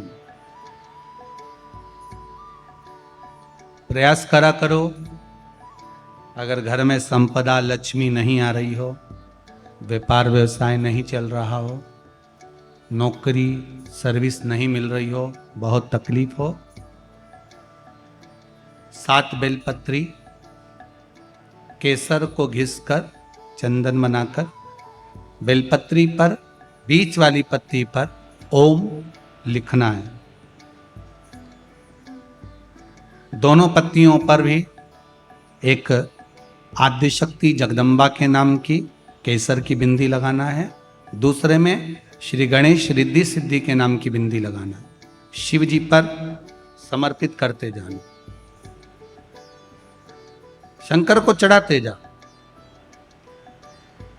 सोमवार की अष्टमी के दिन भगवान शंकर को बेलपत्र समर्पित जरूर करना चाहिए, वो भी शाम के समय। आप लोग तो जानते होंगे कि सोमवार की जो अष्टमी होती है, शंकर और पार्वती के मिलन का दिन होता है। किसके मिलन का है, जम के बोलिए, शिव और पार्वती के मिलन का दिन होता है सोमवार की अष्टमी का दिन। साल भर में लगभग 4 या 5 सोमवार की अष्टमी पड़ती है, इससे ज़्यादा नहीं पड़ती। पर भाग्यशाली हो आप सब, अब की बार तो लाइन से 2 बार पड़ रही है। शायद एक 27 दिसंबर की पढ़ना चाहिए और एक 10 जनवरी की पढ़ना चाहिए, जहाँ तक ऐसा उम्मीद है। अभी देखा नहीं पंचांग, और ऐसा उम्मीद है कि 27 दिसंबर की पढ़ना चाहिए और 10 जनवरी की पढ़ना चाहिए, सोमवार अष्टमी। शिव और पार्वती के मिलन का दिन होता है सोमवार की अष्टमी। इसमें मां जगत जननी जगदम्बा अपनी 64 योगिनियों को लेकर शंकर भगवान के सामने नृत्य करती हैं जब सोमवार की अष्टमी पड़ती। जैसे शिवरात्रि का महत्व होता है, उसी तरह सोमवार की अष्टमी का महत्व होता है। जब 64 योगिनियां माता शंकर भगवान के सामने नृत्य करती हैं, तब भगवान शिव उठकर खड़े होकर उन 64 योगिनियों को अपने हस्त कमल पर धारण करते हैं। और हस्त कमल पर धारण करते हैं, तब उन 64 योगिनियों को लक्ष्मियां प्रदान करती हैं। लक्ष्मी माता को वो 64 योगिनियां दी जाती हैं। लक्ष्मी मैया उन 64 योगिनियों को भगवान विष्णु के पास लेकर जाती हैं। भगवान नारायण उन 64 योगिनियों को ब्रह्मदेव के पास लेकर जाते हैं। उन 64 योगिनियों को ब्रह्मा जी ब्रह्माणी को प्रदान करते हैं। ब्रह्माणी उस 64 योगिनियों को ले जाकर माँ जगतजननी आद्य शक्ति को देती है। आद्य शक्ति उन 64 योगिनियों को ले जाकर शिव को समर्पित करती है।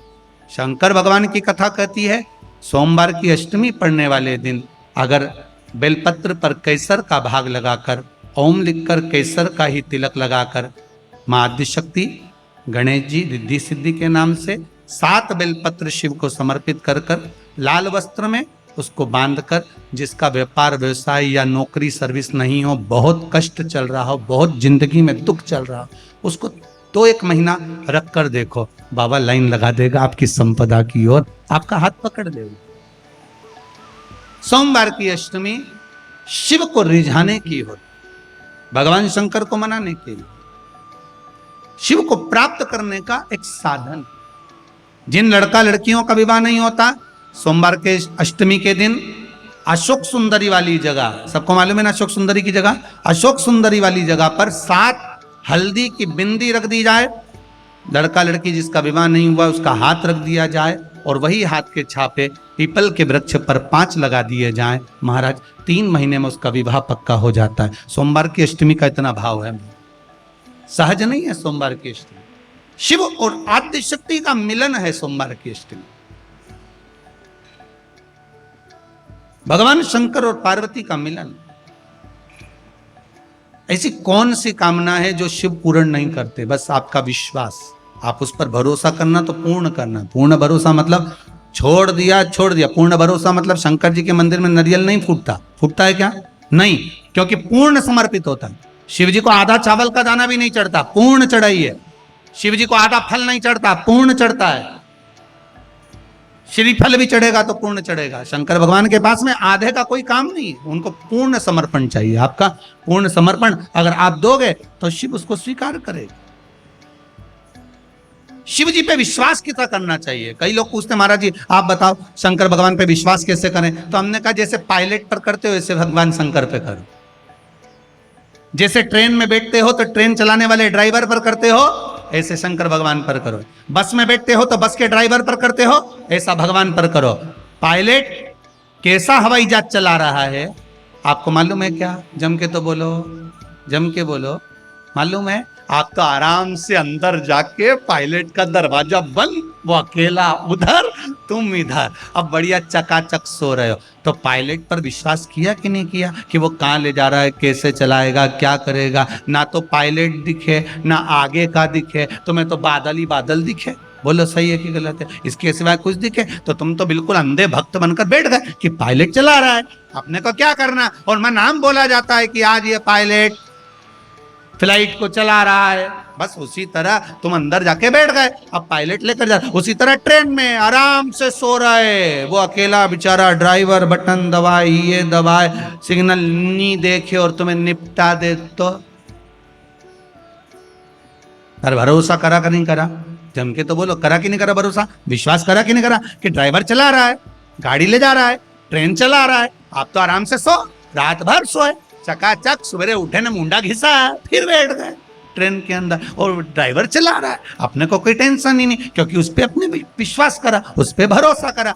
बस वाला बस चला रहा है, तेज चला रहा, कम चला रहा, कैसी चला रहा, ऊंची चला रहा, नीची चला रहा, तुम तो बैठो। हाँ, ज्यादा तेज चला तो तुम भी कह दो जरा धीमे चला भैया, भैया ऐसा चला भैया। और कई कई मालिकों की आदत रहती है, वो ड्राइवर को दिन भर टोका करते, धीरे धीरे धीरे, आराम से, धीरे, दचका है, स्पीड ब्रेकर है, सावधान रखो। अच्छा, तुम तो कह देते हो कि धीरे धीरे, पर ड्राइवर से तो पूछो, अंदर अंदर इतनी गाली बकता, चुपचाप तो बैठ जा।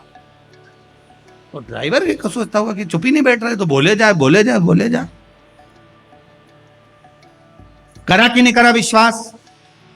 फ्लाइट चलाने वाले उस पायलट पर करा, ट्रेन चलाने वाले उस ड्राइवर पर करा, बस चलाने वाले उस ड्राइवर पर करा। जितना विश्वास कर कर आराम से तुम ट्रेन में सोए हो, फ्लाइट में आराम से सामान लेके बैठ गए हो, शंकर की कथा कहती उतना विश्वास तुम शंकर पर कर लो और शांति से जीना चालू कर दो, बाकी का सब निपटा देगा वो। आराम से सो, क्या किसको रोइए, चादर तान के, वो भरोसा उस पर। शंभू की कथा कर रही है, सबके यहां पत्र है पर शिव जी के यहां बाबा तो भी सुखी।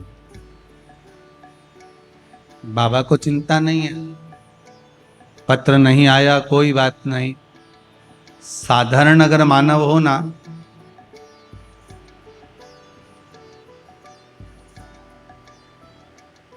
साधारण अगर मानव हो तो चिंता बढ़ जाए कि मुझे बुलाया नहीं, पर भगवान शिव के यहां। शिव कथा एक बात जरूर कहती है कि आप चिंता छोड़कर चिंतन करिए। बाबा ने अगर जन्म दिया है तो निभाएगा भी वही, दुख उसने दिया है तो मिटाएगा भी वही। कि अगर भोले बाबा का सहारा न होता तो दुनिया में को हमारा कौन हो।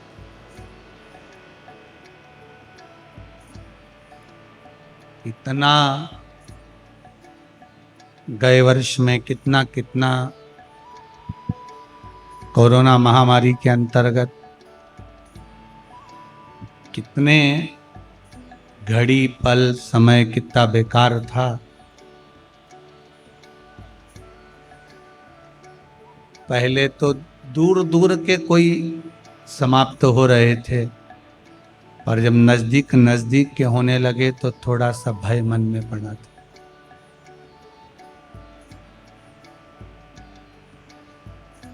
आपके घर के पास तक बीमारी खड़ी हुई थी, बोलो सही है कि गलत? उसके बाद भी आप शंकर जी पर जो विश्वास करे थे, शिव महापुराण की कथा सुनते रहे, घर में श्री शिवाय नमस्तुभ्यम जपते रहे, भगवान का भजन करते रहे। पास तक आई, मोहल्ले तक आई, यहां तक आपको भी छूकर चली गई, पर बाबा ने बचा लिया। यही शिव कृपा है। और आप में से कई लोग होंगे जिनको छूकर गई है और उम्मीद छोड़ दी थी, ना दवाई थी, ना औषधि थी, ना कोई पलंग था, ना कोई ऑक्सीजन, ना वेंटिलेटर था, पर एक था। कौन? वो देव अधिदेव महादेव साथ था, चला रहा था, निभा रहा था।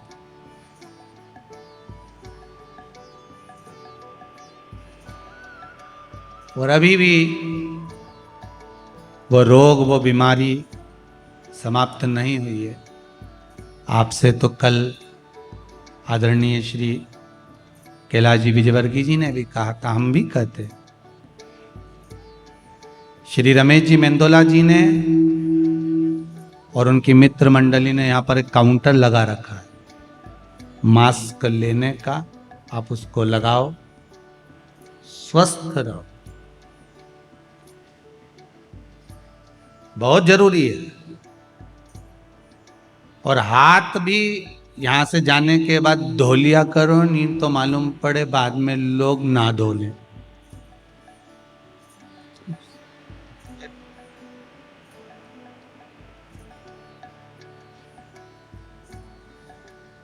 करो, भजन मना नहीं है हो, खूब करो, बाबा पर विश्वास रखो, विश्वास है बाल बांका नहीं होगा, ये भी भरोसा। और पर सावधानी भी तो हमको रखना है, जरूरी है कि नहीं है?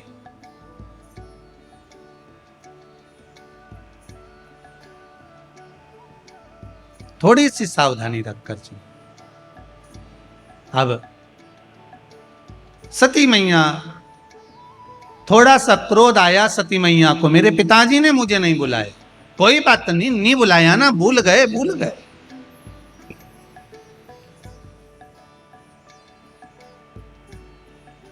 कथा में निमंत्रण पत्र का इंतजार कभी मत कर लो।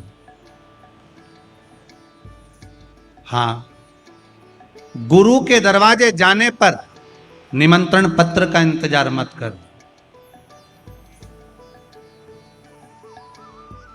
परमात्मा के द्वार जाने पर निमंत्रण पत्र का इंतजार मत करना। पर पिता के घर भी जाओ, निमंत्रण पत्र का इंतजार मत करो। पर पिता के यहां कोई फंक्शन है और पत्र अगर दिया गया है सबको और आपको नहीं बुलाया गया तो मत। पर कथा सत्संग में पत्र की जरूरत नहीं। एक पत्र रुक्मणी जी ने लिखा था भगवान कृष्ण के लिए, लिखा था। रुक्मणी जी ने पाती लिख कर दी, ब्राह्मण देवता ने भगवान को दी, भगवान ने उस पाती को सिर से लगाया, ब्राह्मण को दे दिया, पत्र तुम पढ़ो। ब्राह्मण के दूसरे का पत्र हम कैसे पढ़ सकते?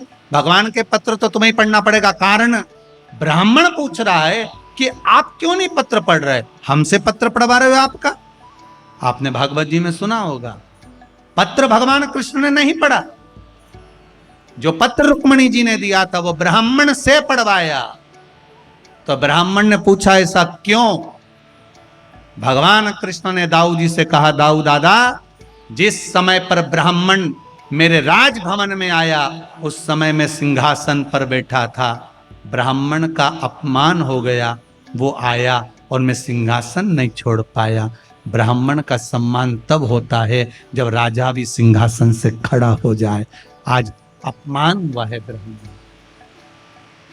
तो इससे क्या होगा दाऊ दादा, अगर ब्राह्मण पत्र पढ़ेगा तो मेरे राज सिंहासन से बड़ा ब्राह्मण का सिंहासन हो जाएगा।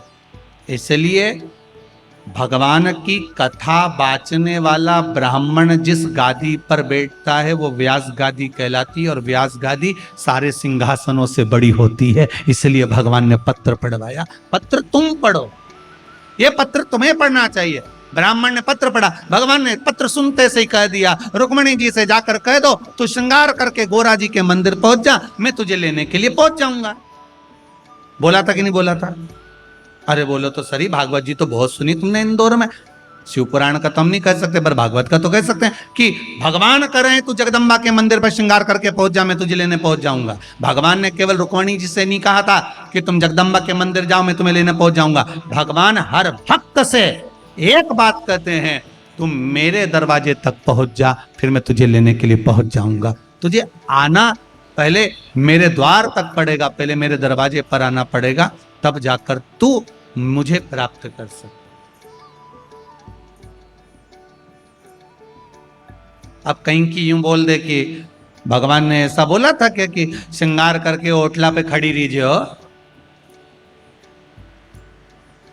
नहीं मैं तेरे को लेने आ जाऊंगा। अब कई माताएं कहती है मंदिर जाके क्या करेंगे, कथा में भीड़ रे हम जाके क्या करेंगे, तीरथ जाके क्या करेंगे। तो भगवान भी बोला ठीक है मत आ, जब तुम मरेगी तो मैं भी आके क्या करूं, क्या करना। ये तो रिश्तेदारी वाली बात है। तुम भगवान के दरवाजे जाओगे तो भगवान अरे बोलो जम के तुम्हारे यहां आएगा। तुम किसी के यहाँ जाओगे तो कोई तुम्हारे पहले की माताएं कैसी होती है, पहले मौसी के घर शादी, अब शादी में अगर तुमने तुम्हारी बहू को भेज दिया तो तुम्हारी जो बहन है वो भी क्या करेगी अगली बार? अरे बोलो जम के। देखो कितनी समझदार इंदौर की माता है, तुरंत बोल दी कि उन्हें अपनी बहू को भेजा था तो हम भी अपनी बहू के भेज देंगे। अब बहन के घर शादी में बहन जाती है तो थोड़ा फैलारा उठाती है, थोड़ा काम करती है, सामान उठा लेती है, कपड़ा सोर लेती है, सामान उठा के रख देती है। पर बहन के घर शादी में अगर बहू जाएगी तो फैलारा उठाएगी? वो तो डेंटिंग पेंटिंग करके और कुर्सी पे आराम से बैठ जाएगी, सामान पड़ा पड़े रहने दो, मौसी सास की आई। उसी तरह भगवान की कथा कहती है कि भगवान की कथा में आप जाओगे तो भगवान भी अंतिम समय में आपके दरवाजे पर आएगा। और अगर आप भगवान की कथा में नहीं पहुंचे और तुमने कहा बहू से कह दिया तू चली जा, तो भगवान भी आखिरी में कह देगा ही यमराज तू चले जा। भगवान काय को छोड़ेगा। और रुक्मणी को लेने के लिए भगवान आए थे तो रुक्मणी को गोदी में ले गए थे। जब मेरा भगवान आता है अंतिम समय में लेने तो आपको गोदी में लेकर जाता है। और वो काला बीआई ब्लैक कलर की स्कॉर्पियो लेके आता है। कौन? झमके तो बोलो। यमराज। उसके पास में व्हाइट कलर की टवेरा नहीं है, उसके पास तो ब्लैक कलर की स्कॉर्पियो है। और ब्लैक कलर की स्कॉर्पियो लेके आए, न पाड़ा पे बैठ के न मूंछ पे ताव दे के आए, न पाड़ा की पूंछड़ी से बांध के दोस्ता दोस्ता ले जाए। फिर तो रोए रामेती भाई, रोए कमला भाई, रोए और हमारी दशा बिगाड़ दी। तो पूरा मोहल्ला का लोग बोले कथा में नहीं गई थी इसलिए हम दशा बिगड़ गई, अगर पहुंच गई होती तो व्हाइट कलर की टवेरा आती, मेरा महादेव लेकर आता, आप पकड़ ले जाए। और ब्लैक कलर की स्कॉर्पियो पे जा रही है बैठी। यमराज बनावे बंदी और काया हो गई गंदी, मेरे प्राण छूटे भोलेनाथ तो तुम नंदी लेकर। अंतिम समय परमात्मा आए, उसको बुलाने के लिए प्रयास हमें करना पड़ेगा। आप बुलाओगे तो आएगा ना, उसको बुलाओ। अब सती मैया को लगा मुझे जाना चाहिए, सती मैया पहुंच गई। और जैसे ही माता सती गई, यज्ञशाला में पहुंची, देखा ठाट बाट सब, पर सती मैया का कोई सम्मान नहीं हुआ, आदर नहीं हुआ, क्रोध आ गए। एक गलती माता सती ने कर दी, बहुत बड़ी गलती थी माता सती की, कि वो यज्ञ की अग्नि में कूद कर समाप्त हो। काय में कूदी है? यज्ञ की अग्नि में। बस ये गलती माता सती ने कर दी। और देखो वही बात आ गई ना, थोड़ी सी देर में चक्कू कोपा, भुगतना लंबा पड़ा, थोड़ा सा पाप कर्म करा, भोगना लंबा पड़ा।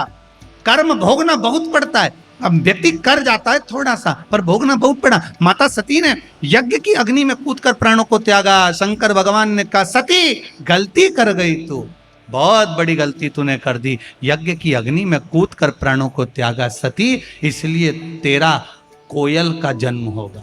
काय का जन्म होगा? कोयल का। जब आषाढ़ के 2 अधिक पड़ेंगे, आषाढ़ 2 पढ़ते हैं ना, अधिक मास 2 पढ़ते हैं आषाढ़ के महीने के, जब आषाढ़ के 2 अधिक पढ़ेंगे तब तू मेरा स्मरण करेगी, और मेरा स्मरण करेगी तब जाकर कोयल की योनि से छूटेगी और फिर हिमालय राज के घर में पार्वती माँ मैनावती के गर्भ से पार्वती बनकर जन्म।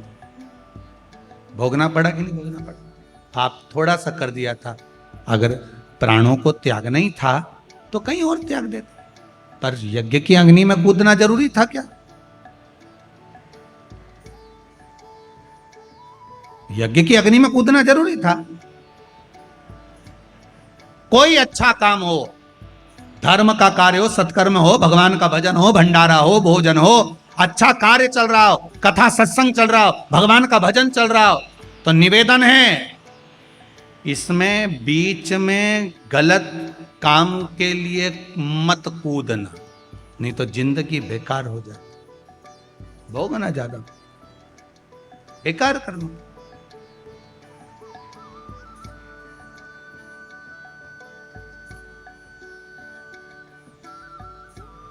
बाबा से बस एक निवेदन, हमारे कर्म हमें सुधार। जब भाव शुद्ध हो तो क्यों ना।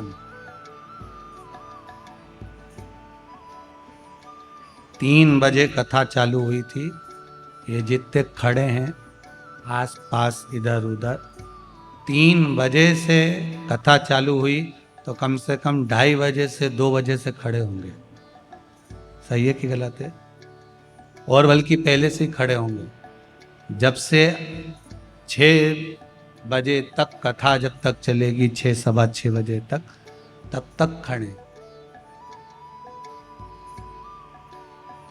इनकी तपस्या, इनका तप कहीं तो शिव देखेगा,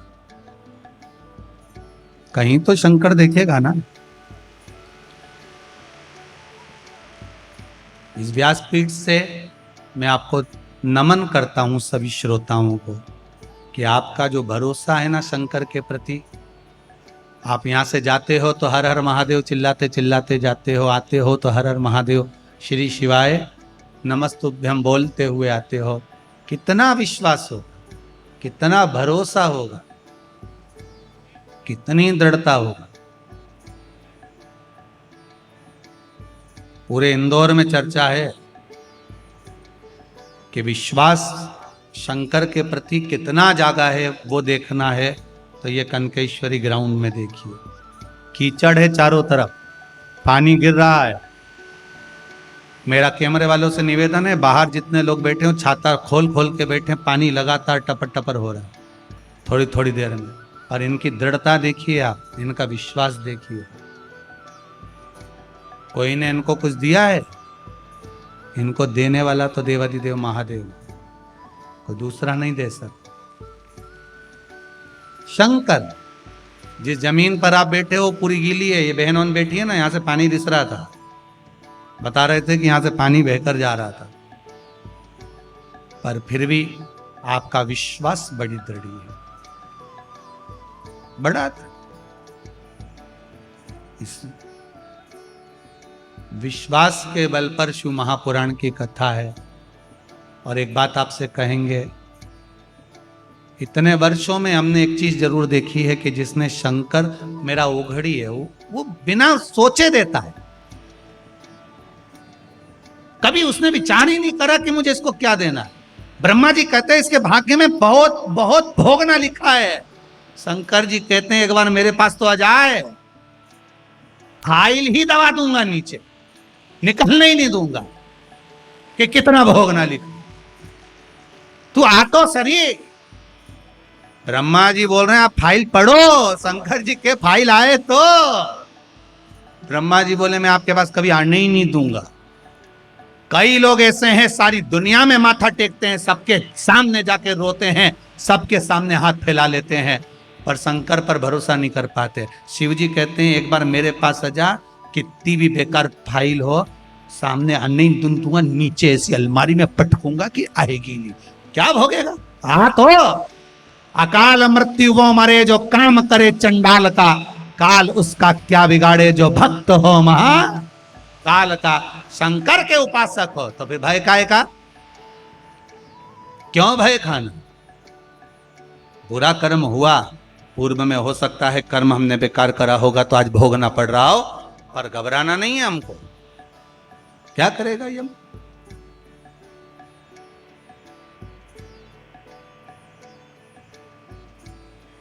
विश्वास की जागृति।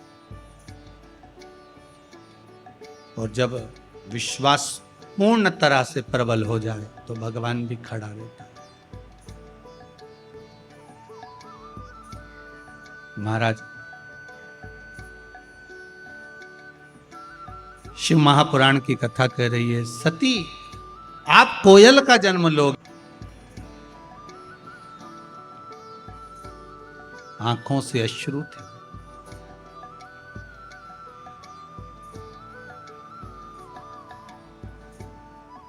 नैनों से जल बह रहा है।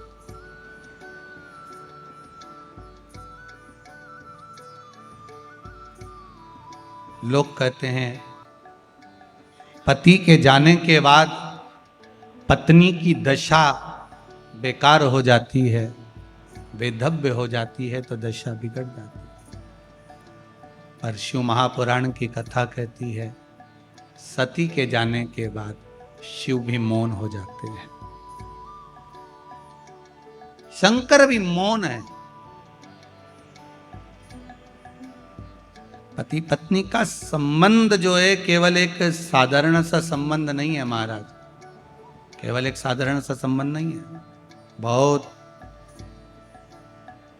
वो अपने माता पिता को छोड़कर, परिवार छोड़कर आपके लिए आपके घर पर आई, उसका भी आदर पूर्ण होना चाहिए।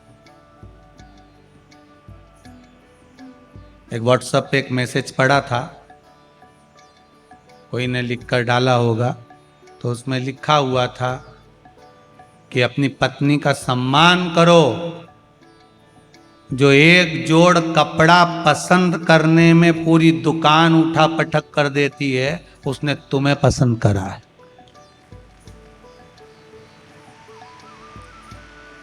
समझो जरा, एक जोड़ कपड़ा पसंद करने में जो पूरी दुकान को ऊंचा नीचा कर देती है, उसने तुम्हें पसंद करा।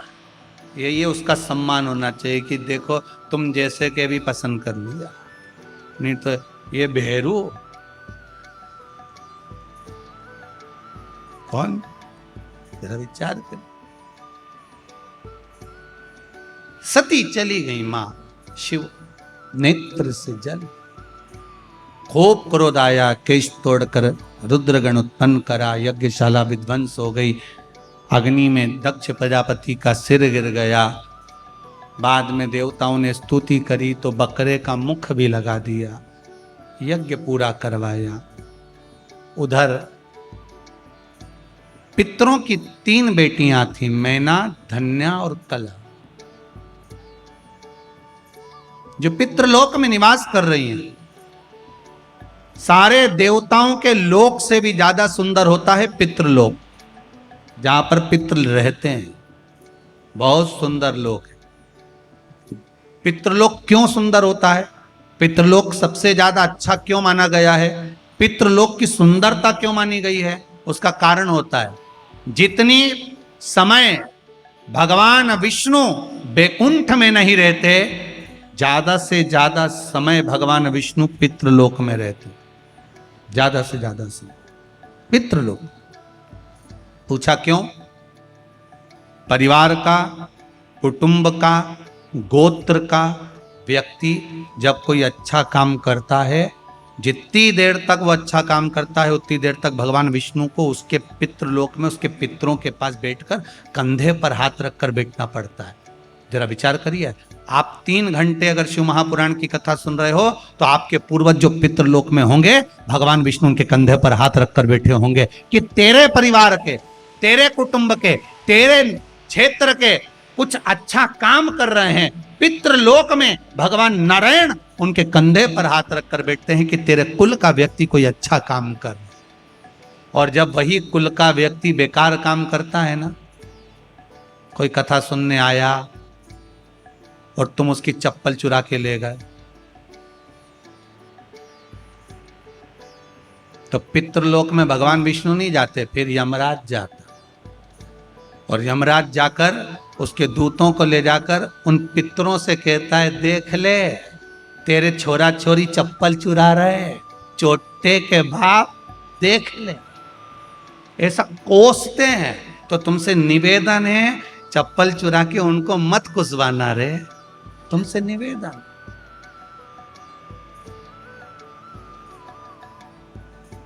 गंगा नहाने जाओ ना हरिद्वार में, तो वहां पे लोग भगवान का भजन करने जाते हैं, और कई कई लोग ऐसे आते हैं कि इनने कपड़ा उतारा, बेग धरा, ये करे गंगे हर, हम इनसे करें नंगे हर।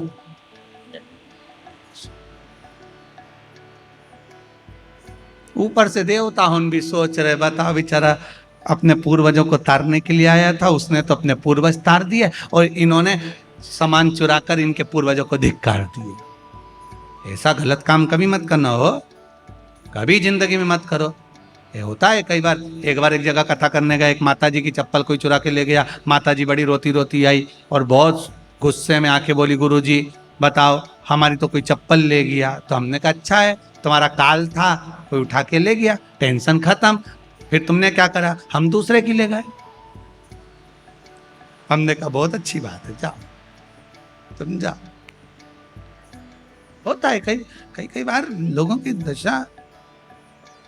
एक व्यक्ति मंदिर गया, मंदिर में जाके भगवान के मंदिर में चप्पल उतार के जो अंदर गया दर्शन करने, चप्पल गायब हो गई। चप्पल गायब हो गई तो गुस्से में आ गया, अपने दोस्त से बोलता है बताओ इतना वीआईपी मंदिर है और चप्पल चली गई हमारी।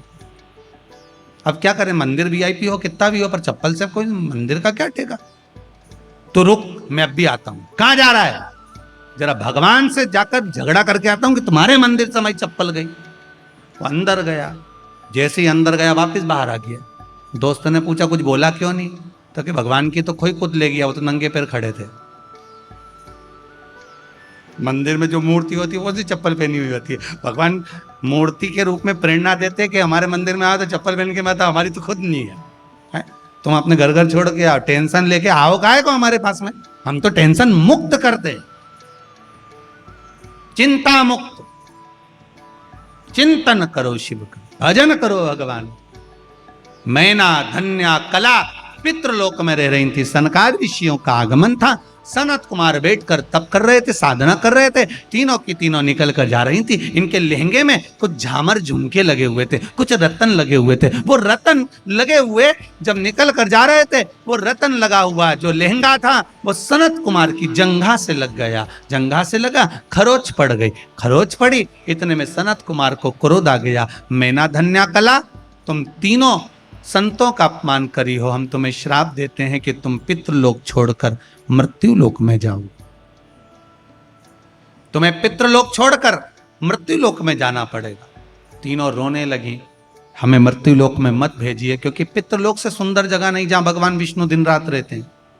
क्यों भेज रहे? जो व्यक्ति जहां रहता है ना, उसको वही सुंदर लगता है।